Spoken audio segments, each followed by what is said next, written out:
Hostel में आज जश्न का माहौल था। आखिर मेडिकल की पढ़ाई पूरी करके सब डॉक्टर जो बन गए थे।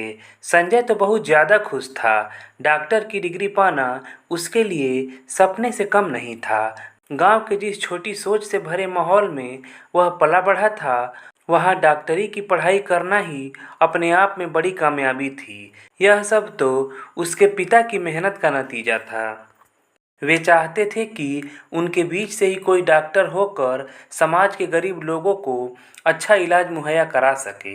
अरे डॉक्टर संजय, तुम यहाँ अकेले और उदास क्यों बैठे हो? आज तो तुम्हारे और हम सब के लिए सबसे बड़ी खुशी का दिन है। हमारे सपने जो पूरे होने जा रहे हैं। पढ़ाई के दौरान उसकी सबसे अच्छी दोस्त रही भूमिका ने कहा। संजय भूमिका के सवाल पर मुस्कुरा दिया। वह उस हॉल के बाहर गलियारे में अकेले बैठा था ताकि कोई उसे ना देख पाए।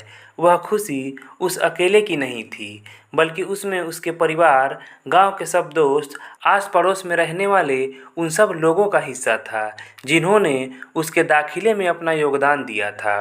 अब चलो भी, पार्टी ख़त्म होने वाली है। इसके बाद सब लोग बैठकर अपनी आने वाली ज़िंदगी पर चर्चा करेंगे। आज इकट्ठा बैठने का आखिरी दिन जो है। संजय को चुप देखकर भूमिका ने फिर कहा। संजय ऑटोमेटिक मशीन सा उठकर भूमिका के साथ हो लिया। सब लोग हॉल में एक जगह कुर्सियां डालकर बैठे थे। पार्टी शायद ख़त्म हो गई थी। सबको घर जाने की जल्दी जो थी, संजय को उनसे भी ज़्यादा जल्दी थी। अरे आओ डॉक्टर संजय, क्लास में हमेशा कोई न कोई परेशानी का सबब रहे, विकी ने कुर्सी से उठकर स्वागत के अंदाज में कहा।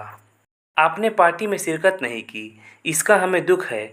क्या यह क्लास में की गई हमारी सब गलत हरकतों की सज़ा थी, जो हमारी क्लास के टॉपर ने हमें अपनी कंपनी के काबिल नहीं समझा?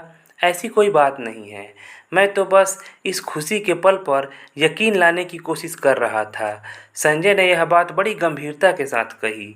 आज से हम सब के रास्ते अलग होंगे।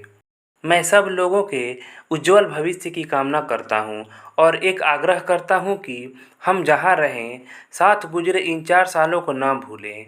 कोई भी मौका मिले तो सेलिब्रेट करें, विकी ने कहा, जिस पर सब ने तालियां बजाकर उसकी बात का समर्थन किया।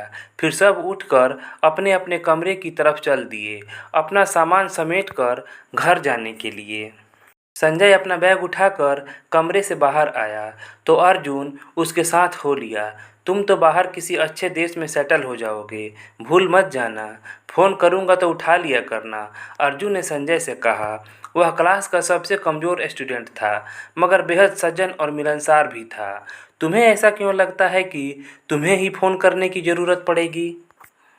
मैं ही फ़ोन करके तुम्हारा हाल चाल पूछता रहूँगा, कहकर संजय हंस दिया।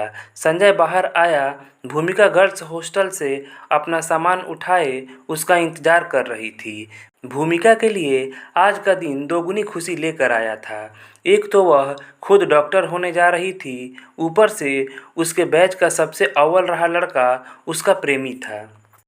दोपहर को जब उसने ये दोनों बातें फ़ोन पर अपने पापा को बताई थीं, तो उन्होंने संजय को घर चाय पर लेकर आने को कह दिया था। भूमिका और संजय एक साथ मेट्रो स्टेशन पहुँचे। संजय दिल्ली रेलवे स्टेशन जाने वाली साइड के प्लेटफॉर्म पर जाने लगा तो भूमिका ने उसे रोक दिया और बोली, पापा तुमसे मिलना चाहते हैं। मैं घर के लिए लेट हो जाऊँगा। बहुत दूर जाना है, संजय ने मजबूरी जाहिर की। बस थोड़ी देर की ही तो बात है, भूमिका ने कहा। ठीक है, कुछ सोचकर संजय ने कहा। फिर वे दोनों मेट्रो में सवार होकर फरीदाबाद पहुंच गए। भूमिका के पिता सेशन कोर्ट में रजिस्ट्रार थे। उनका घर बेहद आलीशान था। वे घर पहुंचे तो भूमिका की फैमिली ने उन दोनों का गर्मजोशी के साथ स्वागत किया। भूमिका तुम्हारी बहुत तारीफ़ किया करती है, ख़ास तौर से तुम्हारे अच्छे बर्ताव और पढ़ने के जुनून के बारे में। चाय पीते हुए भूमिका के पापा ने कहा, तुम क्लास में अव्वल आए हो, तुम कहाँ जाकर काम करना चाहोगे? यह पसंद करने के लिए आज़ाद हो। भूमिका हमेशा से अमेरिका में बसना चाहती थी, हालांकि यह इतने अच्छे नंबर नहीं ला पाई। फिर भी मैंने अपने लेवल पर इंतज़ाम किया है। वहाँ के एक अच्छे लेवल के हॉस्पिटल में 30 लाख के पैकेज पर इसे रख लिया जाएगा। तुम चाहोगे तो वे तुम्हारी शर्तों पर रखने को तैयार हो जाएंगे। उन्होंने गंभीरता से कहा। संजय ने कोई जवाब नहीं दिया। मैं खुश हूँ कि मेरी सारी चिंताएं खत्म हो गई। वैसे कब जाने का इरादा है तुम्हारा? भूमिका के पापा ने पूछा। मैं पहले अपने गांव जाना चाहता हूँ, संजय ने धीरे से कहा। ओह कम ऑन संजय, गांव में क्या रखा है? क्यों नहीं मम्मी पापा को यहीं बुला लो। अब तो तुम कहीं भी रहना अफोर्ड कर सकते हो। भूल जाओ उस गंदगी से भरी गांव की जिंदगी को। भूमिका की आवाज़ में हिकारत का भाव था। कैसे भूल जाऊं? जिस दिन मैं दिल्ली डॉक्टर बनने के लिए आया था तब पूरे गांव में उत्सव का माहौल था। लोगों ने उम्मीद की थी कि अब कोई बीमार होगा तो इलाज के लिए बहुत दूर शहर न जाना पड़ेगा। कोई बीमार होगा तो यह डर न रहेगा कि उसका बचना नामुमकिन है। आज पापा का फ़ोन आया तो उन्होंने यह सुनकर कि मैंने डॉक्टर की पढ़ाई पूरी कर ली है, सरपंच से पैसे उधार लिए हैं ताकि मेरे लिए क्लिनिक का इंतज़ाम हो सके। मैं उनकी उम्मीद हूँ। क्या फिर भी गांव न जाऊँ? तो क्या विदेश जाने का इरादा नहीं है? भूमिका के पापा ने सवाल किया। जब मेरे पास दाखिले के पैसे नहीं थे तब गांव के सब लोगों ने मिलकर जमा किए थे। दिल्ली आने का भाड़ा नहीं था तो बिरजू चाचा ने टिकट का इंतजाम किया, क्योंकि एक महामारी में बिना इलाज के उन्होंने अपना इकलौता जवान बेटा खो दिया था। मेरी पढ़ाई और कामयाबी में विदेश की जरा सी भी भूमिका नहीं है। गांव में रहोगे तो ना अच्छा घर खरीद पाओगे और ना ही गाड़ी। जिंदगी बर्बाद हो जाएगी। भूमिका के पापा बोले। चाय खत्म हो गई थी। संजय उठा और अपना बैग कंधे पर रख लिया। सोच लो, मैं ऐसे आदमी के हाथ में अपनी बेटी का हाथ नहीं दूंगा जो इतना भी ना कमा सके कि घर और गाड़ी खरीद पाए। भूमिका के पापा बोले। पढ़ाई शुरू करते समय मेरी ख्वाहिशों में बंगला गाड़ी नहीं, बल्कि गांव के वे गरीब लोग थे जो हमेशा से अच्छे इलाज से दूर रहे हैं।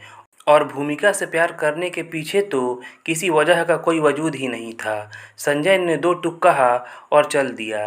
किसी ने उसे रुकने के लिए भी नहीं कहा। संजय देर रात अपने गांव लौटा था। तब सब सो रहे थे। सुबह उठा तो उसने देखा कि पूरा गांव घर के बाहर जमा था। बड़ों ने उसे अपना आशीर्वाद दिया और नौजवानों ने कंधे पर उठाकर पूरे गांव का चक्कर लगाया। अगले 10 दिन गांव में खाली पड़े पंचायत घर को अस्पताल की शक्ल देने में लगे। गांव के बड़े बूढ़े, बच्चे, औरतें सब ने अपना योगदान दिया। उस दिन अस्पताल का उद्घाटन था। गांव के सरपंच ने इसका जिम्मा खुद संभाला था। आसपास के गांवों के प्रधान बुलाए गए थे और मुख्य अतिथि थे इलाके के विधायक। तकरीबन सभी मेहमान आ चुके थे। बस विधायक जी का इंतजार था कि एक लग्जरी गाड़ी सभा स्थल के सामने आकर रुकी। सब लोग उधर देखने लगे। सबसे पहले गाड़ी से भूमिका और उसके पापा उतरे और उनके पीछे अर्जुन। तीनों स्टेज के करीब पहुँचे तो संजय ने आगे बढ़कर उनका स्वागत किया और उन्हें स्टेज पर ले गया। उसी समय विधायक जी भी पहुँचे, जिन्हें सरपंच ने सम्मान सहित स्टेज पर बैठा दिया। कार्यक्रम शुरू हुआ और लोग एक एक कर अपने विचार रखने लगे। फिर संजय के आग्रह पर भूमिका के पिता उठे और माइक के सामने जा खड़े हुए। मैं यहाँ खुद आया हूँ, लेकिन खुश हूँ कि समय रहते आपके बीच पहुँच पाया। संजय जितना पढ़ाई में अव्वल है, उससे ज़्यादा दुनियादारी में होशियार है। मेरी बेटी ने इसके साथ रहकर पढ़ाई की और अपनी बेटी के भविष्य को लेकर मैंने बहुत सारे सपने देखे। उन सपनों में संजय भी था। फिर जब एक दिन मैं इससे मिला तो मैंने पाया कि स्वार्थी होकर सपने देखना बहुत आसान होता है। उनमें बस गिने चुने अपने लोग होते हैं, इसलिए ऐसे सपने आमतौर पर पूरे हो ही जाते हैं। जब से हमने स्वार्थी होना शुरू किया है, हम उन लोगों को नज़रअंदाज करने लगे हैं जो हमारे सपनों को पूरा करने में साधन बने। पहले समाज, फिर दोस्त, रिश्तेदार और माँ बाप, सबको छोड़कर सपने पूरे करने की ऐसी परंपरा चल निकली है कि अपने देश में पढ़कर कोई यहाँ सेवा देना ही नहीं चाहता, क्योंकि यहाँ पैसे कम मिलते हैं। लेकिन संजय अलग है। जब संजय ने बताया कि वह अपने घर परिवार, दोस्त, रिश्तेदार, समाज और देश का कर्ज उतारने के लिए यहीं मरीजों का इलाज करना चाहता है तो मेरे मन में इसके प्रति सम्मान का वही भाव पैदा हुआ जो एक महान इंसान के लिए होता है।